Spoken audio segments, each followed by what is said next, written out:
Opa amigos, Fabrício aqui do canal Orações Joseph Muff, tudo bem? Vamos continuar a leitura do livro Telepsiquismo, capítulo 10, com o título Como o telepsiquismo liberta os poderes superiores de nossa mente. Enquanto escrevia este capítulo, tive uma conversa muito interessante com o ex-coronel da Força Aérea. Ele nos contou que alguns anos antes havia lido um relato do saudoso E.R. Heyson, no qual contava que uma de suas alunas havia sonhado que estava em um certo lugar de onde podia avistar um avião em chamas. Havia 2 homens no avião que morriam queimados no final do sonho. Ela e outra mulher foram para o local e rezaram. O avião apareceu e estava em chamas, mas os 2 homens escaparam ilesos. Essa história, contou-me ele, causou-lhe uma profunda impressão, e ele percebeu que existiam poderes mentais capazes de salvá-lo de incêndios ou de outros tipos de desastre.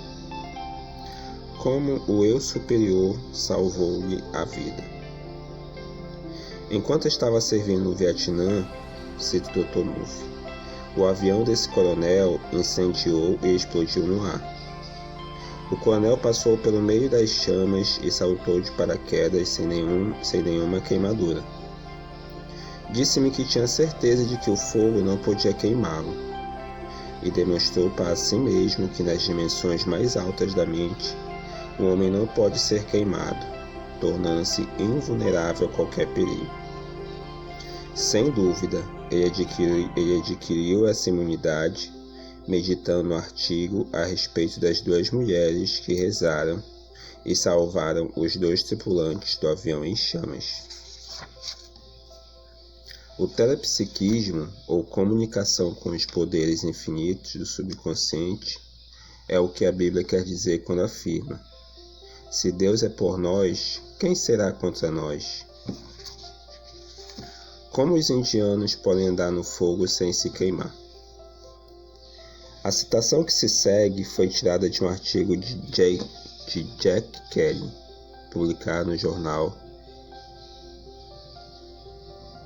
Enquiry. Os feitos espantosos dos faquires indianos, que parecem desafiar as leis naturais, andando descalços sobre carvão em brasa, têm desafiado a imaginação do homem comum durante muitos séculos. No festival anual de Taipsa, em Singapura, quando centenas de pessoas caminham sobre brasas ardentes, o médico Dr. Narasimha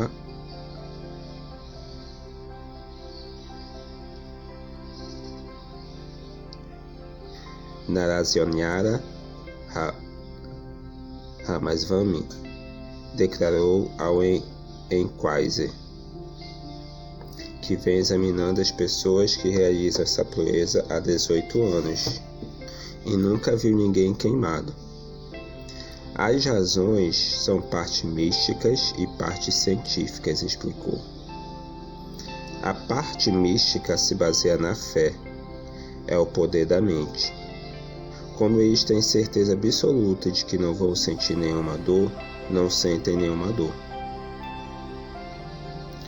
Gopala Krishna, um rapaz de 19 anos, residente em Singapura, declarou à revista: primeiro nós temos que jejuar, dormimos no templo e não temos nenhum contato com nossas famílias. Rezamos o tempo todo, rezamos tanto que entramos em estado de transe. Nossa fé é tão forte que nos protege contra qualquer tipo de dor ou ferimentos. Como associar seu pensamento ao poder infinito? O pensamento governa o mundo. Ralph Waldo Emerson disse: o pensamento é propriedade apenas dos que são capazes de entretê-lo. Aprenda a ter um interesse sadio por seus pensamentos. Sua saúde, felicidade, segurança e proteção depende em grande parte do que você conhece a respeito do poder do pensamento. Os pensamentos são entidades reais e atuantes. Nosso pensamento é uma vibração mental e um poder definido. A ação é nosso pensamento, a ação é apenas uma manifestação externa de nossos pensamentos. Se nossos pensamentos são sábios, nossos atos serão sábios. Nosso subconsciente se encarrega de transformar em realidade tudo o que pensamos e consideramos como verdadeiro. Nossos pensamentos e sentimentos governam nosso destino. Sentimento do ponto de vista do pensamento significa interesse. Esse é o significado da frase bíblica, porque como imaginou em seu coração, assim é. Quando está realmente interessado em sua profissão, trabalho ou missão especial, você sempre é bem-sucedido, porque está usando o poder infinito do seu subconsciente. Como um detetive foi ajudado pelo subconsciente. Tive uma conversa muito interessante com o detetive a bordo do navio Princess Carla, na qual eu estava realizando um seminário a respeito dos aspectos superiores da vida. Ele me contou que havia sido destacado para a divisão de narcóticos de uma cidade do leste. Suspeitava de que 3 indivíduos estavam vendendo grandes quantidades de cocaína e heroína, mas a polícia não conseguia encontrar nenhuma prova. Uma noite ele estava pensando no problema e pediu ao subconsciente para lhe revelar o local onde estavam escondidos os narcóticos. Antes de adormecer, repetiu várias vezes: meu subconsciente vai me fornecer as provas, e focalizou a atenção nas palavras provas, repetindo: provas, provas, provas. Nessa noite, sonhou que os 3 suspeitos estavam em uma garagem. Viu o nome e endereço da garagem e o local onde estavam os narcóticos. De manhã, arranjou um mandado de busca. Chamou os companheiros e deram uma batida na garagem, encontrando a cocaína e a heroína exatamente no lugar visto no sonho. Foram apreendidos mais de 3 milhões de dólares em narcóticos. Esse detetive conseguiu transferir para o subconsciente a ideia de provas, e como o subconsciente raciocina de forma apenas dedutiva, foi-lhe fornecida a resposta perfeita. Nosso subconsciente possui uma inteligência infinita e uma sabedoria sem limites, e só conhece a resposta certa. O detetive me revelou também que o subconsciente vela por ele. Muitas vezes ouve uma voz interior que lhe diz aonde deve ir e aonde não deve. Clare audiência, a capacidade de ouvir a voz da mente superior. A palavra superconsciente significa a presença de Deus em nosso subconsciente. Em outras palavras, todos os poderes, qualidades e aspectos de Deus estão em nosso subconsciente. Assim, a palavra subconsciente, como é usada neste livro, significa não só a lei de Deus, mas também todas as suas qualidades e poderes. Desse modo, o texto fica mais claro, já que o leitor não se confunde com um grande número de palavras que significam basicamente a mesma coisa, como mente subjetiva, mente subliminar, superconsciente.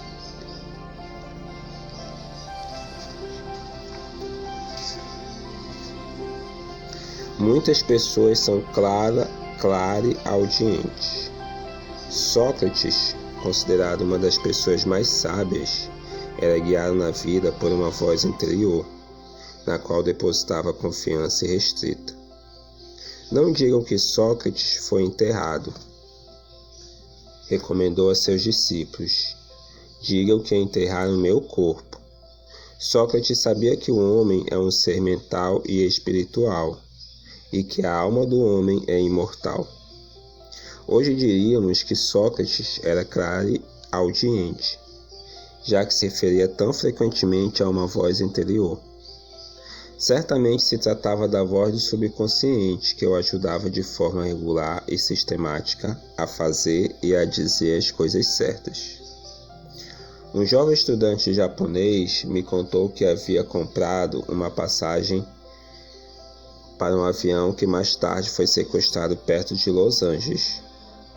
Porém, ouviu claramente uma voz interna que lhe dizia: "Não vá." Ele obedeceu e assim evitou o susto, a demora em uma experiência penosa. Como o telepsiquismo curou uma neurose de ansiedade. Recentemente fui procurado por uma mulher que me contou que sofria de neurose de ansiedade, ou em outras palavras, de preocupação crônica. Sugeri-lhe que se comunicasse regularmente com seu eu superior, que é o espírito vivo ou Deus que habita nosso subconsciente. Dessa forma, obteria resultados imediatos. Expliquei-lhe que o telepsiquismo é simplesmente o processo de entrar em contato com os poderes de Deus que existem em nós, e que no momento em que ela utilizasse esses poderes, estaria curada. A técnica que essa mulher usou para superar a neurose de ansiedade foi a seguinte: começou a se comunicar com o eu superior 3 ou 4 vezes por dia, sabendo que inevitavelmente receberia uma resposta. Passou a afirmar essas verdades com convicção. Na verdade, há um espírito no homem, e a inspiração do Todo-Poderoso o faz entendido. Esse poder supremo existe dentro de mim, e estou cercada pelo círculo sagrado do amor divino. O amor de Deus enche minha alma, minha mente está cheia de paz, harmonia e equilíbrio. Sou guiada por Deus em todos os meus passos. Minha fé e confiança estão em Deus e em todas as coisas boas. Espero sempre o melhor. Quando sinto algum medo ou preocupação, afirmo imediatamente: Deus está comigo. Porque Deus não nos deu o espírito de temor, mas de fortaleza e de amor e de moderação e equilíbrio. 2 Timóteo 1,7. A mulher se identificou mental e emocionalmente com essas verdades. E o segredo desse processo de oração é que sempre que ela começava a sentir alguma preocupação, eliminava esses pensamentos negativos pensando em Deus. Quando isso se tornou um hábito, todos os seus medos e preocupações se desvaneceram e ela se sentiu em paz. Dominou as preocupações participando das verdades de Deus, que são sempre as mesmas, ontem, hoje e sempre. Como a fé em Deus de uma mulher salvou a vida do marido. Em uma recente viagem ao México, encontrei um velho amigo que pratica acupuntura e consegue o que chama de resultados maravilhosos em seus pacientes. Enquanto eu esperava por ele no hotel, uma mulher se dirigiu a mim dizendo: "Oh, reconheço o Senhor. Sua fotografia está na capa do Segredo de Duai Ching, que consulto constantemente. É uma obra-prima."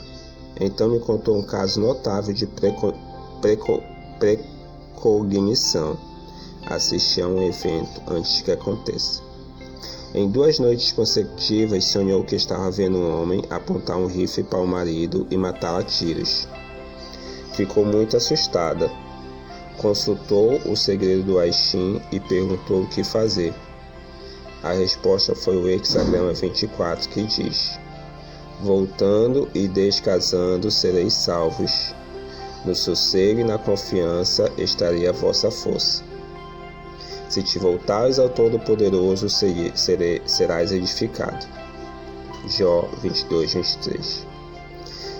Isso significa que, ao aliar-se à presença divina que existe em você, esse poder se tornará ativo e fecundo em sua vida. Nessa comunhão interior com o divino, você sentirá a força, a orientação e o amor de sua presença.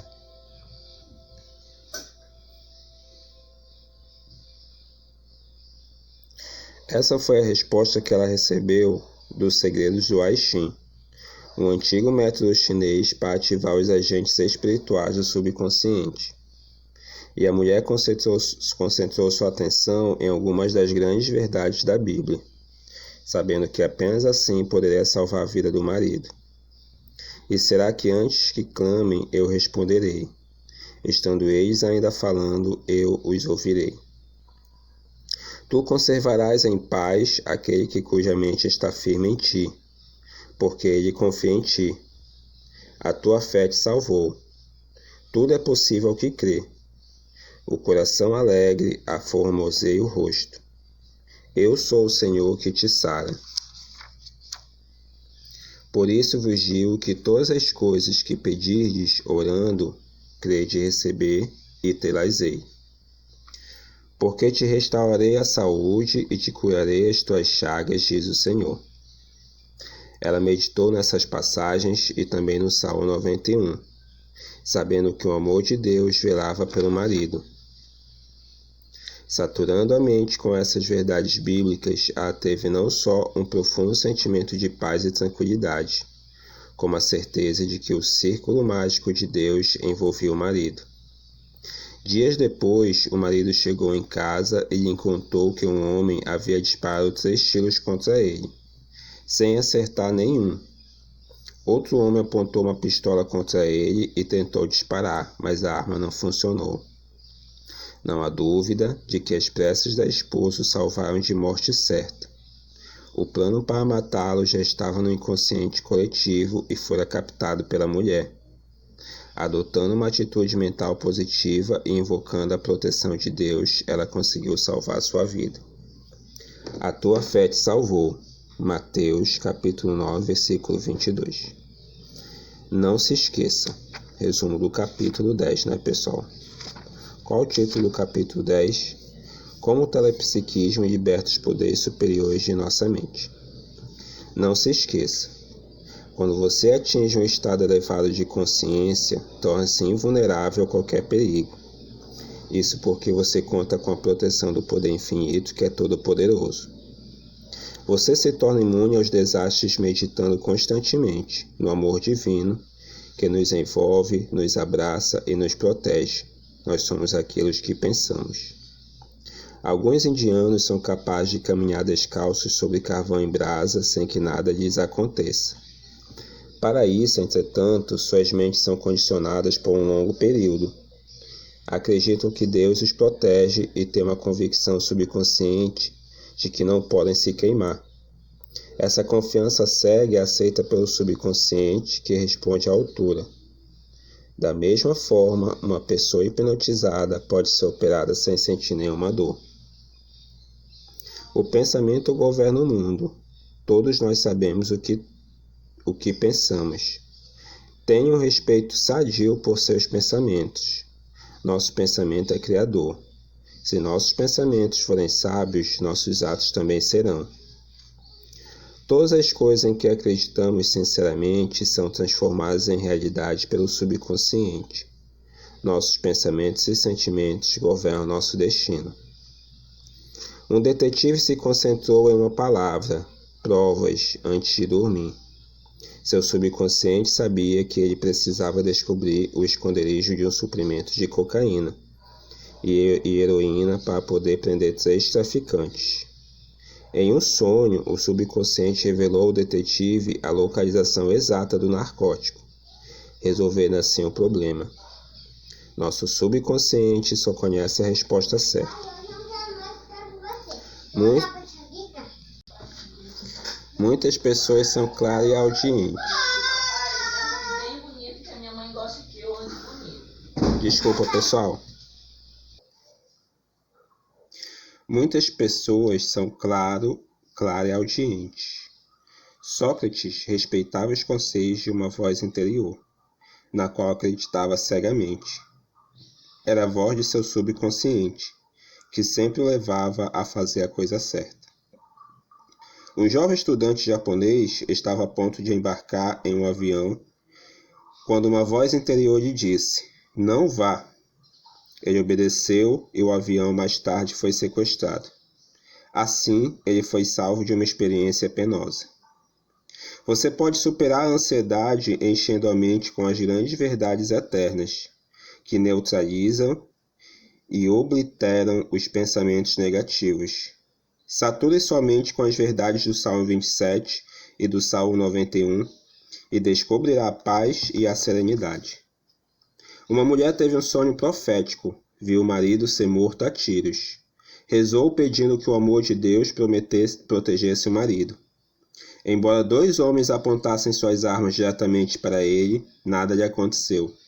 As preces da mulher salvaram sua vida.